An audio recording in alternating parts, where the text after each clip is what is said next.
Saudações, queridos, em nome de Jesus Cristo.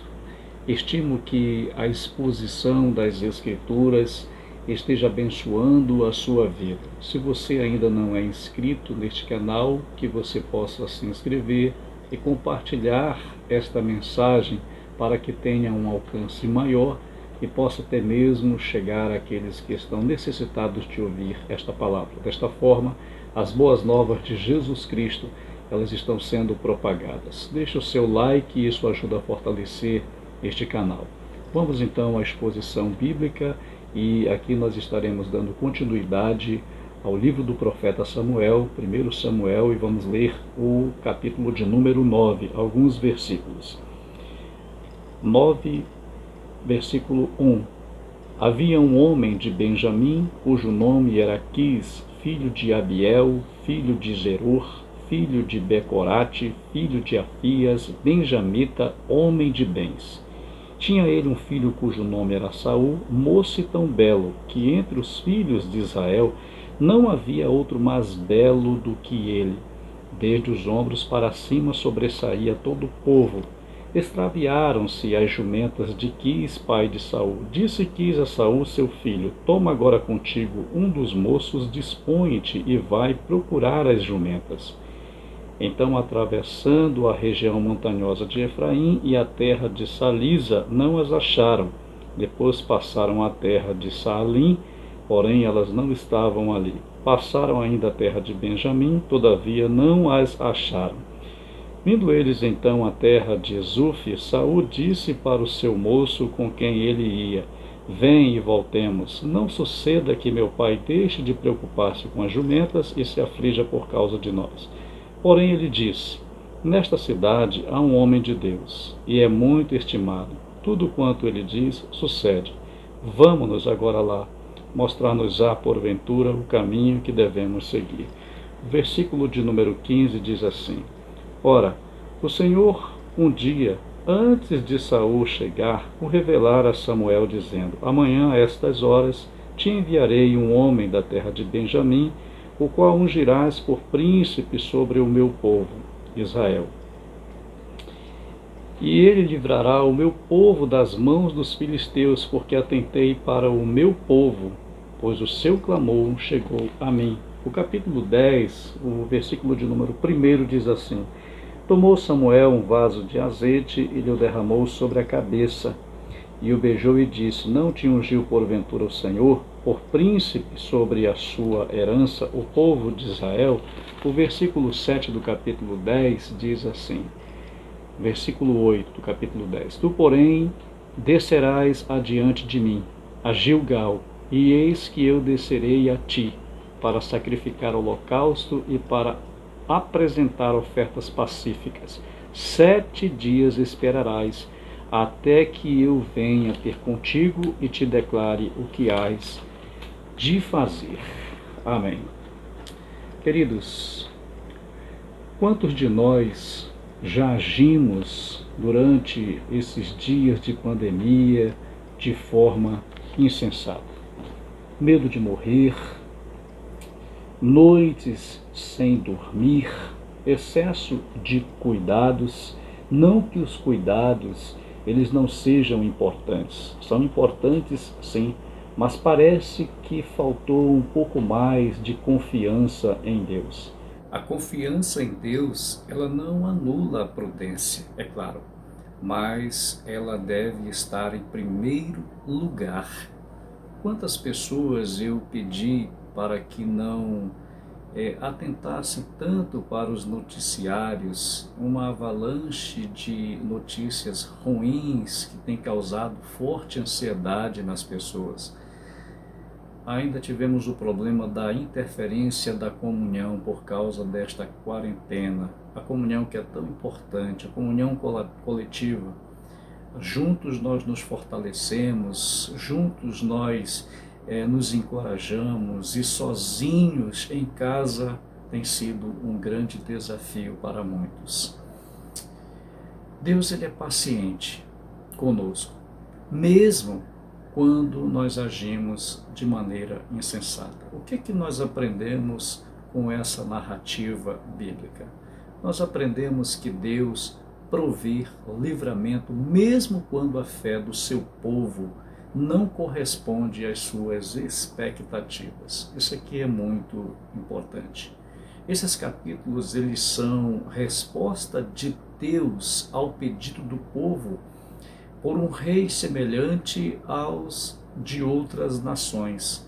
Mesmo o povo não correspondendo com as expectativas de Deus, ele provê livramento ao seu povo.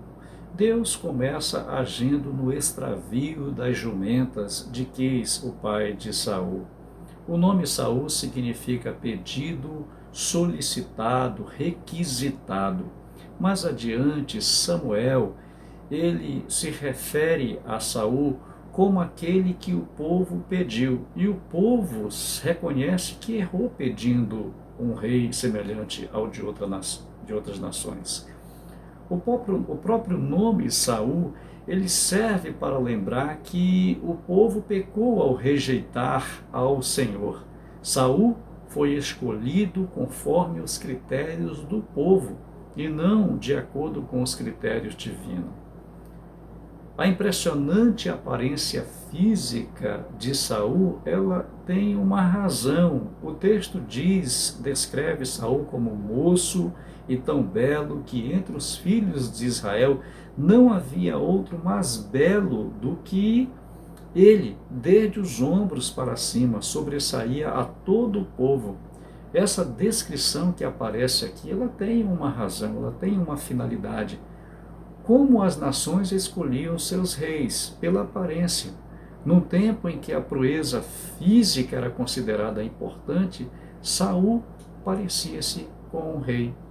De acordo com o historiador Heródoto, ele nos informa que entre os etíopes havia um homem que era o mais alto, o mais forte e potencialmente o maior guerreiro, e também escolhido para ser rei. Plínio, que também é um historiador, diz que até a deusa Diana era mais exaltada por ser a mais alta que qualquer das ninfas e deusas. Flávio Joséfo, historiador, também diz que Salomão escolheu seus atendentes com base na aparência física. Porém, Saul, ainda que belo e forte como o texto o descreve, possuía alma e caráter deficientes, que haveriam de derrubá-lo no final. No versículo 5 diz que ele desistiu facilmente da sua missão. No versículo 6 e 7 revela que Saul, ele demonstrou desinteresse total por coisas espirituais, quando ele não teve interesse de ir até Samuel, se não fosse por ocasião do seu moço que solicitou que fosse até Samuel. Samuel era conhecidíssimo de norte a sul, mas Saul não teve interesse espiritual. E também no versículo de número 7 do capítulo 10, mostra que ele desobedeceu às orientações de Samuel quando deveria esperar.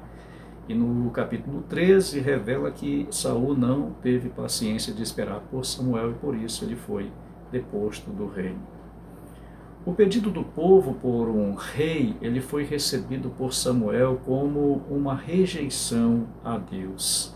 Eles queriam alguém que os livrasse, que os liderasse nas batalhas, alguém que saísse à sua frente com soldados, com exércitos, cavalos, carros, alguém que fosse algo que fosse visível e pudesse impressionar. Em Deuteronômio, no capítulo 17, Deus havia proibido que o povo escolhesse um rei semelhante às outras nações. A fé do povo, na verdade, não correspondeu às expectativas de Deus. Está apodítico aqui evidente que eles estavam cansados de depender radicalmente de Deus, razão porque estavam pedindo um rei semelhante ao de outras nações. Radicalmente depender de Deus porque Deus tem seus meios de agir. E esses meios deixavam o povo inquieto. Eles experimentavam uma intensa adrenalina. eram levados a uma situação de impossibilidade diante dos inimigos. Com que propósito eles eram levados a uma situação de impossibilidade? Para saber que do Senhor é que vem o livramento, que as suas guerras, elas são guerras do Senhor. Nós temos inúmeros exemplos nas Escrituras da ação de Deus no meio do povo, e dentre elas destacamos a experiência de Gideão, que tinha um exército de 32 mil homens para lutar contra os milhares de midianitas, mas Deus disse a Gideão: Gideão, o povo é muito, para que ele não se exalte, diga que eles é que foram os conquistadores da batalha. Então pergunte se há alguém dentre o povo que é tímido e medroso. E 22 mil levantaram a mão e foram embora para casa, restando 10 mil. Mas Deus ainda disse a Gideão: Gideão, ainda o povo é muito. Leva para que eles desçam até o rio e possam beber água. Aqueles que se ajoelharem, separa daqueles que apenas vão se curvar para lamber a água. E 300 apenas foram aqueles que lamberam a água. O restante que se ajoelhou teve que voltar para casa. E foi com esses 300 que Gideão, de uma forma miraculosa, debaixo da ação poderosa de Deus, venceu os milhares de midianitas. Então era desta forma que Deus agia. E isso causava uma inquietação no povo, uma adrenalina, uma intensa adrenalina, a forma como Deus agia, como Deus lutava pelo seu povo. As situações de impossibilidades que ocorrem em nossa vida, elas são pedagógicas, são para nos ensinar.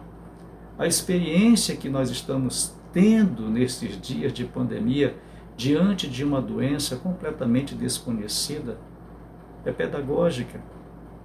Quantos perderam seus empregos? Quantos perderam os seus entes queridos? Manter a fé viva em Cristo sem as reuniões coletivas da igreja é ser levado a impossibilidades, é sentir-se só, não ter com quem compartilhar nas horas de aflições. Nós estamos sendo ensinados a depender mais e mais de Deus. O povo, ao escolher um rei igual ao de outras nações, eles queriam algo visível, algo palpável, algo que eles pudessem contar. Nós temos semelhança, meus queridos, com esse povo. A nossa confiança muitas vezes é depositada naquilo que nós vemos. É uma fé conveniente. A confiança, ela está na pessoa influente que pode nos socorrer se precisar, está no dinheiro guardado. Não é errado, é claro, fazer reserva para situações calamitosas, mas errado é pôr na reserva a segurança primeira, a segurança principal. Nós estamos vendo que nessa pandemia, pessoas abastadas, influentes, perderam suas vidas, enquanto empresários, profissionais da saúde, médicos perderam a sua vida. Um fato importante que nós podemos destacar aqui no texto é que o povo queria um rei, mas eles não estavam abdicando de Deus. Eles não estavam abandonando a Deus. Mas ao pedir um rei semelhante a de outras nações, eles estavam sinalizando que Deus não era suficiente. Pedir um rei era afirmar que Deus não era suficiente. E colocar a fé, a dependência naquilo que nós vemos, é dizer que Deus não é suficiente. Em Hebreus capítulo 11, versículo 1, diz que fé é a convicção de fatos que não se vê. Lembremos as palavras do apóstolo Paulo em 2 Coríntios, no capítulo 5, versículo 7, que ele diz que nós devemos andar por fé e não por vista. É claro, é fácil de falar, mas difícil de viver. Andar por fé realmente é um grande desafio. Exige entrega radical, exige de nós rendição, confiança total. é não se desesperar diante do inimigo. Queremos andar mais pelo que vemos, pelo que podemos contar, mas às vezes nós somos levados a uma situação que não há com quem contar. É nessa hora que o desespero nos atinge. Porém, em nossa fraqueza, somos acudidos pelo Senhor. Ele intervém nos livrando, mesmo quando a nossa fé não corresponde às suas expectativas. Esse é um Deus bondoso e misericordioso. Na narrativa também nós encontramos que a criação de soluções insensatas para necessidades legítimas. A criação de soluções insensatas para necessidades legítimas. O povo, ele tinha uma necessidade legítima. Eles estavam sendo oprimidos pelos filisteus. Deus disse: livrará o meu povo das mãos dos filisteus, pois o seu clamor chegou até mim. Eles queriam ser livres da opressão. Esse era o desejo do povo. Essa era uma necessidade legítima, verdadeira. Mas a maneira que eles escolheram era uma maneira insensata. Quantas vezes nós nos achamos diante de necessidades legítimas? E na hora da necessidade é mais comum querer controlar o próprio destino. Em momentos de necessidades, as pessoas fazem coisas estranhas, mentem, roubam, enganam, matam e matam-se também, tomam decisões erradas. Quantos de nós, em situações de necessidades, tomamos decisões que nos arrependemos depois? O povo tomou uma decisão que se arrependeu depois. O que é que eles deveriam ter feito? Orar mais, esperar mais, confiar mais? O que nós precisamos fazer para não fazer escolhas insensatas nas horas de necessidades? No livro Pregação Cristocêntrica, de Brian Chappell, ele fala que ouvir ensinos sobre a oração é importante. Ouvir ensinos sobre a oração de Abraão, de Daniel, de Davi, de Samuel, de Jesus, de Paulo, tudo isso é importante. Mas Brian, ele diz o seguinte: isso seria suficiente para compreendermos verdadeiramente tudo o que é oração? De forma nenhuma, não. Se não nos envolvermos com a oração, não compreenderemos o que ela é. Há uma necessidade de nos envolvermos mais com a oração, de exercitarmos, de praticarmos a oração. Caso contrário, não compreenderemos, não teremos a compreensão completa acerca da oração. Nós devemos exercitar verdadeiramente a vida de oração. Um destaque também na narrativa é que o Senhor, ele não deu ao povo o rei que eles desejavam. E dar ao povo o rei que eles estavam desejando, semelhante a de outras nações, isso significava mais opressão. O povo já estava sendo oprimido pelos filisteus. E ter um rei semelhante a outras nações seria mais opressão. Eles seriam explorados pelos impostos altíssimos. O Senhor, ele considerou a preocupação, sim, do povo com a sua segurança. Ele disse: unja como governante. Saul deveria ser ungido como governante. O termo hebraico é Nagide, diferente do termo hebraico para rei que aparece lá no capítulo 8, que é Meleque. Isso indica que o Senhor deu ao povo o que eles, não aquilo que eles queriam. Nagide é usado para referir-se a um líder. Em Samuel, é empregado para atuar como vice-regente. Então Saul, ele estava sendo escolhido para ser um vice-líder. E Deus continuaria sendo o Senhor absoluto daquele povo. Veja que, embora o povo tenha feito um pedido insensato para uma necessidade verdadeira, Deus, ele foi misericordioso em não atender ao pedido do povo conforme eles queriam. Nós aprendemos com isso, queridos, que nós somos guardados por seus atos de misericórdia. Quantos pedidos nossos são negados pelo Senhor para o nosso próprio bem?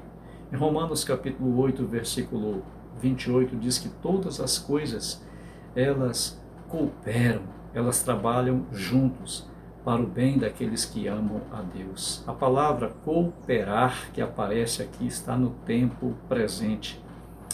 Isso é uma ideia em andamento, de continuidade. Então as coisas elas estão continuamente cooperando para o bem daqueles que amam a Deus. Calvino, ele fala acerca deste texto, ele aponta que aqui Paulo está falando de adversidade.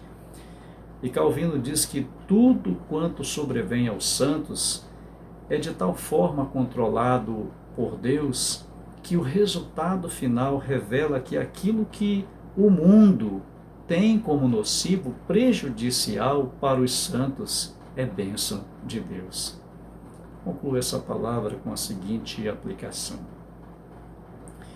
Em que essa pandemia pode ser bênção para nós? A pandemia em si, ela é trágica. Mas isso nos fez depender mais de Deus, orar mais, quebrar o orgulho de muitos, enxergar a nossa fragilidade. Isso nos aproximou mais de Deus. Após essa pandemia, muitos se converterão e muitos já estão se convertendo mesmo na pandemia.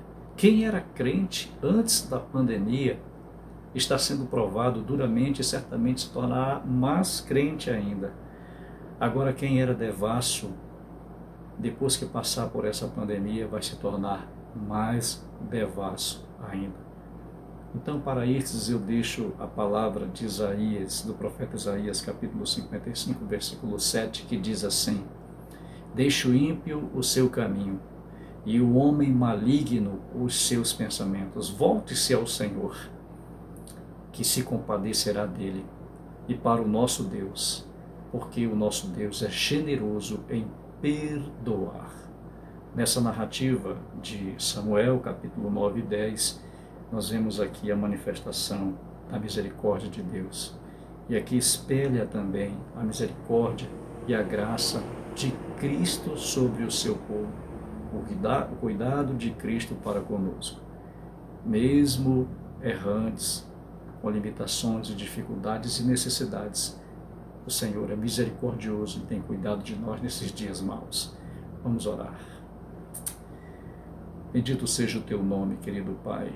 Te louvamos por essa hora tão importante que é a exposição da tua palavra. Pedimos ao Senhor que esta palavra inunde o nosso coração, a nossa alma, nos fortaleça de tal maneira que possamos seguir em frente, confiados na certeza de que o Senhor está cuidando de nós, de que o Senhor é quem preside os nossos passos, que o Senhor continue proporcionando livramento, fortalecimento espiritual.